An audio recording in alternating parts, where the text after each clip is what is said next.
नमस्कार दोस्तों, आपका स्वागत है हमारी नेक्स्ट वीडियो में। देखो, हम स्टार्ट करने वाले हैं अब नेक्स्ट चैप्टर एसी सप्लाई, जिसको प्रत्यावर्ती धारा या अल्टरनेट करंट कहते हैं। और पॉलीफेज सिस्टम, मतलब पॉलीफेज सिस्टम का मतलब है एक फेज से अधिक फेज हो, या वो 2 फेज हो या 3 फेज हो, या और जितने भी फेज हैं उनको हम पॉलीफेज सिस्टम के नाम से जानते हैं। तो इस पूरे चैप्टर में हम प्रत्यावर्ती धारा तथा पॉलीफेज सिस्टम को कंप्लीट करेंगे, उसके ऑब्जेक्टिव प्रश्न जितने भी अपन कर पाते हैं। तो सारी सीरीज को आप ध्यान से कीजिए, देखिए, अध्ययन कीजिए उसका। और देखो, मैं वीडियो में कई बार है ना बीच बीच में बहुत इंपॉर्टेंट फार्मूलेज और उनके बारे में डिटेल में बताता रहता हूँ, तो कृपया करके वीडियो को पूरा देखा करो आप। हाँ, तो चलो ठीक है, करते हैं स्टार्ट आज का पहला क्वेश्चन, ठीक है ना। देखो, फर्स्ट क्वेश्चन, प्रत्यावर्ती विद्युत धारा अथवा वोल्टेज का किसी भी पल का मान क्या कहलाता है। देखो, जो इंस्टेंट सी वैल्यू है उसको कहेंगे तात्क्षणिक मान। मतलब आप जिस समय देख रहे हो उस समय का जो मान है उसको हम कहेंगे तात्क्षणिक मान। देखो, एसी वेव्स कुछ इस टाइप्स की होती है, तो इसमें मान होता है। देख, शिखर मान का मतलब क्या है, इसका मैक्सिमम, ये इसका मैक्सिमम मान, इसको कहेंगे मैक्सिमम वैल्यू, ठीक है ना। ये तो प्लस वाली मैक्सिमम वैल्यू है, और ये नेगेटिव वाली मैक्सिमम वैल्यू। ये मैक्सिमम वैल्यू तो है, लेकिन ये माइनस में मैक्सिमम वैल्यू है, और ये ऊपर वाली ये पॉजिटिव में मैक्सिमम वैल्यू। ये शिखर मान होते हैं, इसको मैक्सिमम वैल्यू बोलते हैं। तात्क्षणिक मान का मतलब है किसी भी क्षण हम इसकी जब वैल्यू देख रहे हैं उस समय की स्थिति होती है। तो प्रश्न के अनुसार यही पूछ रहा है कि किसी पल यदि हम इसकी वैल्यू देखते हैं या अपन ज्ञात करते हैं तो उसको कहेंगे तात्क्षणिक या इंस्टेंस वैल्यू के नाम से जाना जाता है। देखो, आरएमएस और औसत वैल्यू के बारे में आगे बताऊंगा, लेकिन फिर भी यहाँ आया है तो मैं समझा देता हूँ। जो आरएमएस वैल्यू होता है वो मैक्सिमम वैल्यू का बाई √2 होता है। जो एवरेज वैल्यू होता है वो होता है 2 Vm/π, ठीक है ना। इसके बारे में आगे से चर्चा कर लेंगे, क्योंकि इनकी काफ़ी डिटेलिंग में इसके चर्चा करेंगे अपन, ठीक है ना। तो ऑप्शन नंबर 1 के अकॉर्डिंग तो B option is the correct answer हो जाएगा। नेक्स्ट करते हैं। प्राय सभी वैद्युत मापन यंत्र एसी के, देखो एसी में 3 वैल्यू होती है, 4 वैल्यू होती है। शिखर मान भी होता है, तात्क्षणिक मान भी होता है, आरएमएस मान भी होता है, औसत मान भी होता है। लेकिन ये पूछ रहा है जब हम किसी उपकरण से अपन की एसी के किसी राशि का मान देखेंगे तो कौन सी राशि को प्रदर्शित करेगा। देखो, हमेशा याद रखना वो आरएमएस राशि को ही प्रदर्शित करता है, मतलब रूट मीन्स स्क्वायर वैल्यू, ठीक। आरएमएस के यदि आप कई बार फुल फॉर्म पूछ लेता है, रूट मीन्स स्क्वायर वैल्यू, ठीक है ना। तो याद रखना, जो भी उपकरण हमको वैल्यू देगा या जो हमको दिखाई देगी वो हमेशा आरएमएस वैल्यू होती है, ठीक है ना। जो भी कार्य होता है, जो भी हम प्रयोग में लाते हैं वो हमेशा जो आरएमएस वैल्यू ही प्रयोग में लाई जाती, इसी के अकॉर्डिंग गणना की जाती, ठीक है ना।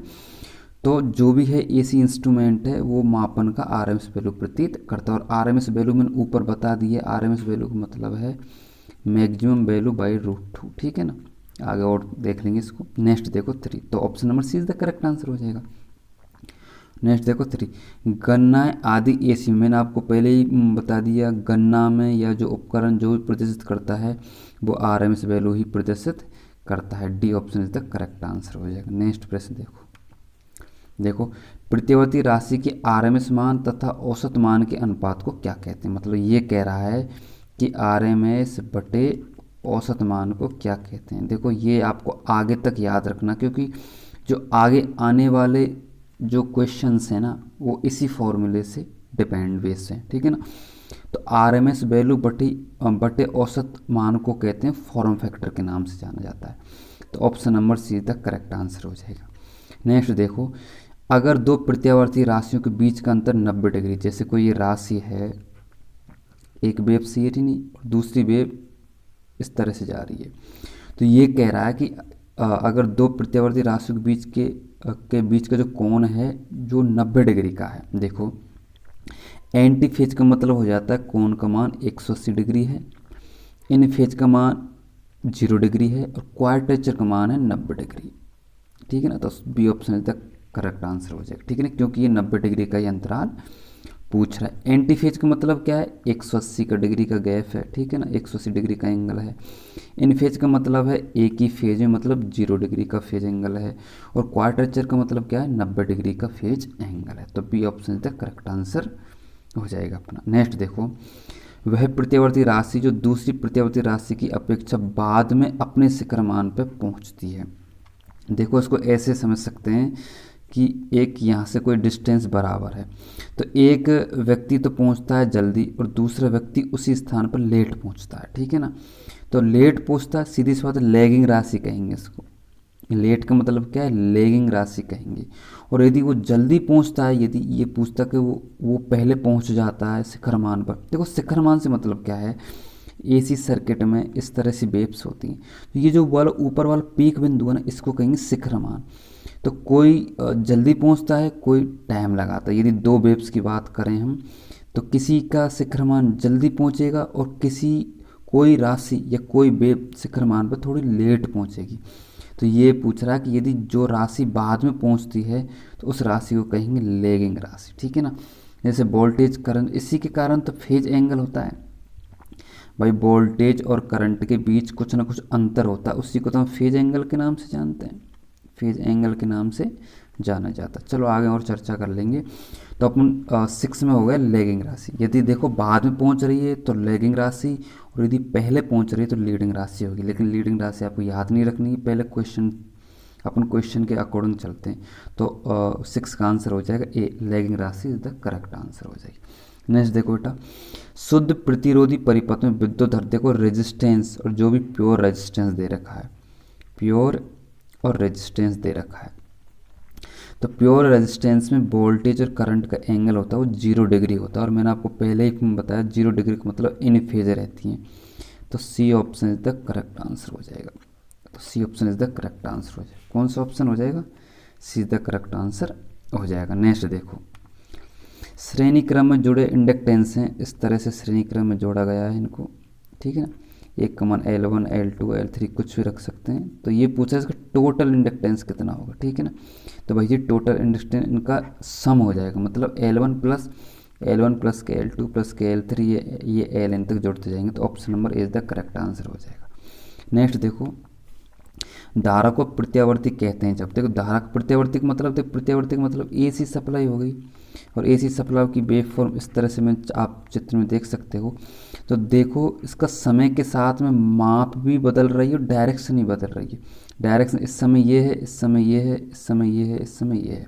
मतलब प्रत्येक क्षण मान भी बदलता है और प्रत्येक क्षण इसकी दिशा भी बदलती रहती है, उसी को हम एसी सप्लाई कहेंगे। तो इसका answer B is the correct answer हो जाएगा।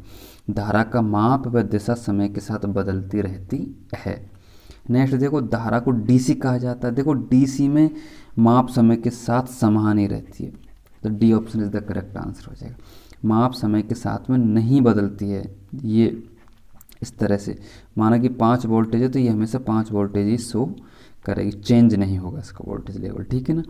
तो D option is the correct answer हो जाएगा। नेक्स्ट देखो, हमारे देश में एसी उत्पन्न, देखो ये कई बार पूछा गया है, यूपी JN में भी पूछा है, मेट्रो में पूछा है, रेलवे में भी पूछा, बहुत बार पूछा गया और आपको याद भी होना चाहिए। देखो जो हमारा इंडिया है, हमारे देश में एसी सप्लाई की जो आवृत्ति थी, फ्रिक्वेंसी, क्या कहते हैं इसको, फ्रिक्वेंसी। एक तो इसका मात्रक याद रखो, हर्ट्ज इसका मात्रक है, ठीक है ना, हर्ट्ज इसका मात्रक है। और इसका मतलब क्या होता है, देखो आवृत्ति का मतलब है प्रति सेकंड चक्रों की संख्या, मतलब 1 सेकंड में ये कितने चक्कर पूरे करती है, इसी को कहेंगे आवृत्ति। और आवृत्ति का मात्रक होता है हर्ट्ज। तो हमारे जो इंडिया की आवृत्ति, मतलब भारत की आवृत्ति, वो 50 हर्ट्ज थे। HZ देना चाहिए इसको आंसर, ठीक है ना, HZ से इसको शो करते हैं। तो जो हमारे देश की जो आवृत्ति है वो 50 हर्ट्ज है। लेकिन कई बार क्या करते हैं, वो अमेरिका की पूछ लेता है, ठीक है ना। अब अमेरिका की आवृत्ति 60 हर्ट्ज है, ये भी आप याद रखना, ये भी आप याद रखोगे, कई बार ये भी पूछ लेता है, ठीक है ना। तो यदि अपने देश की पूछे तो 50 हर्ट्ज क्या है, आवृत्ति का मात्रक है। और आवृत्ति का मतलब क्या है, प्रति सेकंड चक्रों की संख्या को ही आवृत्ति कहा जाता है, ठीक है ना। तो ये आपको याद रखना। तो C option is the correct answer हो जाएगा। नेक्स्ट देखो, मशीन की आवृत्ति किस पर निर्भर करती है। देखो इस तरह के क्वेश्चन में आप सबसे पहले फॉर्मूला लिखो, आवृत्ति का फॉर्मूला होता है ए बराबर होता है Pn/120, ठीक है ना। अभी आवृत्ति डिपेंड किस पे, पी का मतलब हो गई पोल्स जिसको ध्रुव कहते हैं, ठीक है ना, और एन का मतलब होता है स्पीड। तो मतलब जो आवृत्ति किस पे डिपेंड है, या तो पोल पे डिपेंड होगी, ध्रुव पे डिपेंड होगी, या फिर स्पीड पे होगी। अब देखते हैं क्वेश्चन को। ध्रुवों के जोड़ों पर बिल्कुल डिपेंड करती है, तो ए ऑप्शन खुद का आंसर तो आ गया, ए option is the correct answer होगा। बाकी ऑप्शन को ध्रुवों के आकार पे डिपेंड नहीं करती, मशीन की रेटिंग पे नहीं डिपेंड करती, सप्लाई की प्रकृति पर डिपेंड नहीं करती, केवल या तो पोल पे मतलब ध्रुव पे डिपेंड करेगी या फिर स्पीड पे डिपेंड करेगी। तो A option is the correct answer आ जाएगा। तो देखो आप प्रश्न को पहले ध्यान से पढ़ो और उससे रिलेटेड यदि कोई फॉर्मूला है तो सबसे पहले फॉर्मूला लिखो। देखो आधी सी चीज़ फॉर्मूले से क्लियर हो जाती हैं कि कौन सी राशि किस पे डिपेंड कर रही है, कौन सी राशि किस पे डिपेंड नहीं कर रही, ठीक है ना। तो आप इजीली मतलब अपना आंसर दे पाओगे। चलो नेक्स्ट क्वेश्चन देखो। वोल्टेज और धारा के बीच को देखो, वोल्टेज और धारा के बीच में जो कोण होता है उसको फेज एंगल कहते हैं, सॉरी पावर फैक्टर कहते हैं। क्या कहते हैं? पावर फैक्टर कहते हैं। अब इसको हिंदी में कहते हैं फेज एंगल। तो D option is the correct answer हो जाएगा, ठीक है ना। फेज एंगल भी कह सकते हैं और पावर फैक्टर भी कह सकते हैं वोल्टेज और धारा के मध्य में, ठीक है ना। D option is the correct answer. Next देखो, यदि दो प्रत्यावर्ती परमाणुओं के बीच कोण हो तो इन दो प्रत्यावर्ती परमाणुओं को कहा जाता है। देखो इन फेज का मतलब 0 डिग्री, लैगिंग का मतलब ये आगे पहुंच जाती है, लोडिंग नहीं है, ये लैगिंग होगा, ठीक है ना। ये तीन ऑप्शन गलत है, अपन को आउट ऑफ फेज में कहेंगे। देखो यदि दो राशियों के बीच में कोई ना कोई एंगल है, ठीक है ना, तो इन दोनों राशियों को कहेंगे अपन क्या कहेंगे? आउट ऑफ फेज कहेंगे। क्या कहेंगे? आउट ऑफ फेज कहा जाता है। तो option number D is the correct answer. अब देखो 15 और 16 प्रश्न बहुत इंपॉर्टेंट हैं आगे के क्वेश्चन के लिए, इसलिए साथ के साथ फॉर्मूले तो आपको याद रखने ही है, इसकी वैल्यू भी याद रखनी है। तो चलो स्टार्ट करते हैं 15 नंबर से। देखो आरएमएस का मान बटे औसत मान मैं आपको पहले ही बता चुका हूँ, इसको कहते हैं फॉर्म फैक्टर। क्या कहते हैं भैया जी? Form factor. अब देखो इसका मान भी फिक्स है। एसी सप्लाई, केवल हम एसी सप्लाई की बात कर रहे हैं, डीसी सप्लाई की बात नहीं कर रहे, पहले ही मैं आपको बता देता हूँ, केवल हम एसी सप्लाई की बात कर रहे हैं। आरएमएस बटे औसत मान का एसी सप्लाई में मान होता है 1.11। ये आगे काम आएगा इसलिए इसको याद रखना है आपको, ठीक है ना। तो आरएमएस बटे औसत मान बराबर होता है फॉर्म फैक्टर। ये बहुत बार पूछा है, ये मैं कह रहा हूँ ये दोनों फॉर्मूले पूरे एसी सर्किट के लिए सबसे इम्पोर्टेंट रहेंगे। तो आरएमएस मान बटे औसत मान को कहेंगे फॉर्म फैक्टर, जिसका मान होता है 1.11, ठीक है ना।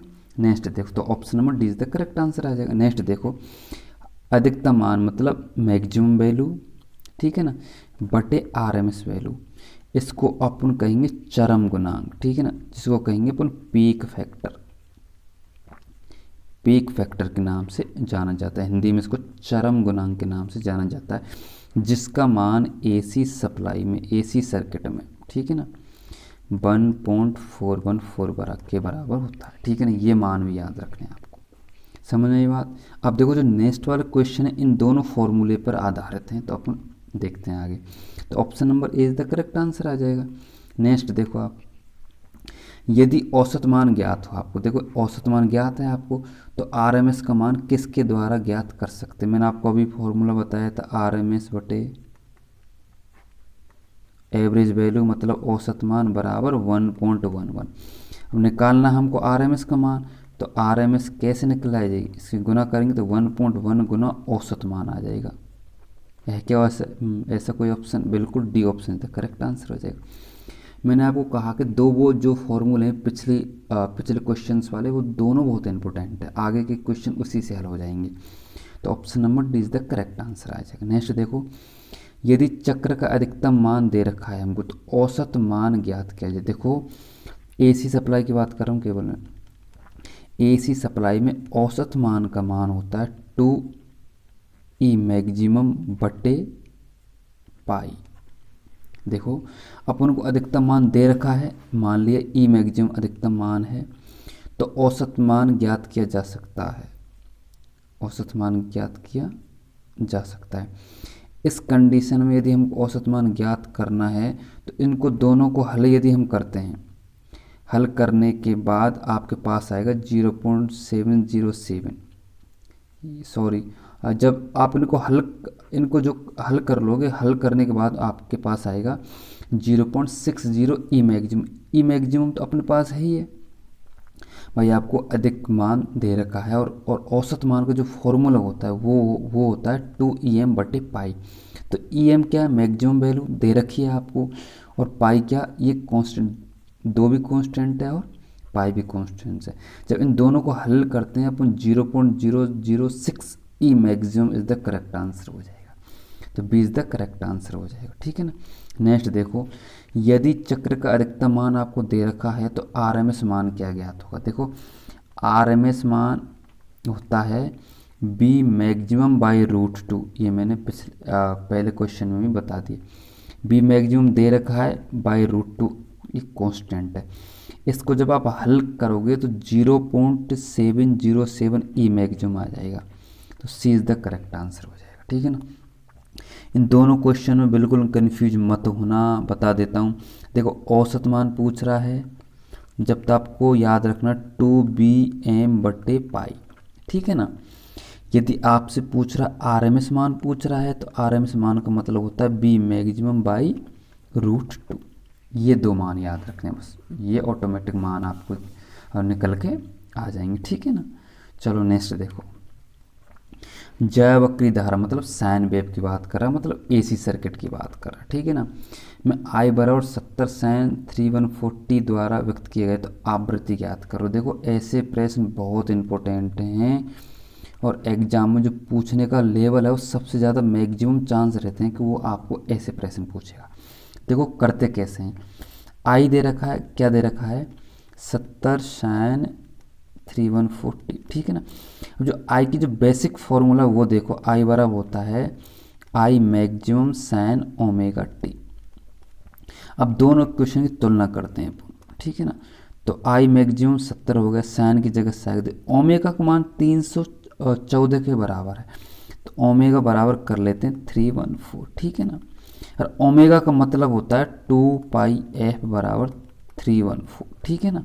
अब निकालना हमको तो f है, आवृत्ति निकालनी है, तो f बराबर हो जाएगी 314/2π, ठीक है ना। तो 314/2π की जगह 22/7 रखेंगे। जब इसको आप हल करेंगे ना, तब आपके सामने 50 हर्ट्ज आंसर निकल के आएगा। तो 50 hertz is the correct answer. देखो ऐसे प्रश्नों को कुछ नहीं करना है, आपको जो साइन वेव की जो इक्वेशन है उससे तुलना कर लेनी है, और तुलना करने के बाद में ओमेगा को बाहर निकालना है। ओमेगा की वैल्यू आ गई 314 और ओमेगा होता है 2π। देखो कई बार ओमेगा का ही पूछ लेता मान के ओमेगा बराबर कितना होता है, तो ओमेगा का मान होता है 2πf, ठीक है ना। अब मान निकालना आवृत्ति का हमने, तो हम आवृत्ति का मान निकालना, क्योंकि इसका मान तो 314 के बराबर दिया हुआ इक्वेशन से पुटअप कर लिया हमने, तो एफ का मान इजीली अपन ज्ञात कर सकें। तो 50 hertz is the correct answer निकल के आ जाएगा, ठीक है जी। नेक्स्ट देखो, किसी विद्युत परिपथ का शक्ति गुणांक और प्रतिघाता Z दे रखी है, तो R का मान ज्ञात कर। देखो डायरेक्ट फॉर्मूला है ये, तो फॉर्मूला याद ही कर लो। cos थीटा होती है R/Z, ठीक है ना। अपन को ज्ञात करना है R, तो R बराबर हो जाएगा Z से गुना Z गुना cos थीटा। ऐसा कोई ऑप्शन है, बिल्कुल R बराबर Z गुना cos theta. C is the correct answer हो जाएगा भैया जी, सी इज द करेक्ट। देखो एसी सप्लाई को यदि समझने के लिए आपको फॉर्मूले तो याद रखने ही पड़ेंगे, क्योंकि आधे एसी सप्लाई डिपेंड ही फॉर्मूलों पे। समझना तो है ही है, समझने के साथ में कुछ फॉर्मूले से हैं जो आपको याद रखने, ठीक है। ये आप फॉर्मूला डिटेल लेना। cos थीटा मतलब पावर फैक्टर होता है R/Z, और अपन से R का मान पूछा है, तो R बराबर Z गुना cos थीटा। ये थीटा जरूर लगाना भाई साहब, ठीक है ना। तो C option is the correct answer आ जाएगा। नेक्स्ट देखो, यदि किसी कुंडली का प्रतिरोध दे रखा है R, ठीक है ना, 15, प्रतिघात भैया जी 2 की जगह ये 25 है, ठीक है ना। पहले बात ये क्वेश्चन में करेक्शन कर लेना आप, ठीक है ना।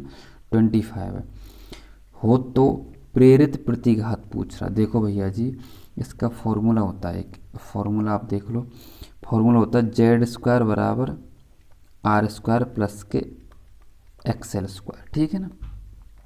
अब मान दे रखा है हमको जेड का, कितना दे रखा है 25, तो 25 का स्क्वायर बराबर आर का मान कितना 15, 15 का स्क्वायर, ठीक है ना, प्लस के एक्सएल स्क्वायर का मान ये पूछ रहा है, एक्सएल स्क्वायर का मान पूछ रहा है, तो ये इधर जाएगा तो 25 का हो जाएगा। जब इनको 25 का स्क्वायर माइनस 15 का स्क्वायर बराबर हो जाएगा एक्सएल स्क्वायर, ठीक है ना। जब इसको आप गुना करेंगे और इसको घटाएंगे तो उसके बाद आ जाएगा 400 आ जाएगा एक्सएल स्क्वायर, ठीक है ना। लेकिन मान एक्सएल का चाहिए तो एक्सएल बराबर हो जाएगा रूट ऑफ द 400, ठीक है ना। जब एक्सएल का रूट करेंगे तो 20 answer is the correct answer आ जाएगा। तो भैया जी एक्सएल का मान 20 ओम आंसर आ जाएगा, तो C answer is the correct answer आ जाएगा, ठीक है ना।